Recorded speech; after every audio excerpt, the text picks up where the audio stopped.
Hello বন্ধুরা, আসসালামু আলাইকুম। আমি নাদিম। আপনাদের সবাইকে আমার ছোট্ট একটা ইউটিউব চ্যানেলে স্বাগত।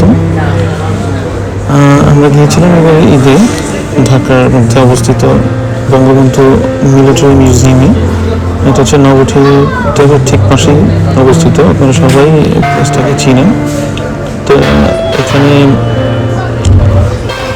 আর্মিদের ব্যবহৃত যে সকল ওয়েপন্স এবং মিলিটারিতে ব্যবহৃত যে সকল জাহাজগুলো রয়েছে তাদের ডামি পুরো সাজানো রয়েছে, যাতে আমরা সাধারণ জনগণ তা দেখে উপভোগ করতে পারি।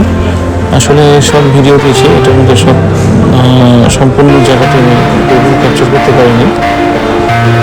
এবং এই জায়গাটা বাচ্চাদের জন্য আসলে উপভোগের একটা সুন্দর পরিবেশের জায়গা। এখানে ফুলি এয়ার কন্ডিশন করা রয়েছে, যে কারণে গরমের ক্লান্তি ভাবটা এখানে থাকবে না। আপনারা চাইলে সহজে যেতে পারেন। এবং শুক্র বন্ধের দিন হচ্ছে বুধবার দিন, বাকি দিনগুলো 3টে বা 4টা পর্যন্ত খোলা থাকে। আপনারা অনলাইনে চাইলে টিকিটটি সংগ্রহ করতে পারেন। আমি আমার বাচ্চাকে নিয়ে গিয়েছিলাম, সে খুবই উপভোগ করেছে এবং খুব আনন্দ পেয়েছিল। এবং এখানে সুন্দর পরিবেশ রয়েছে।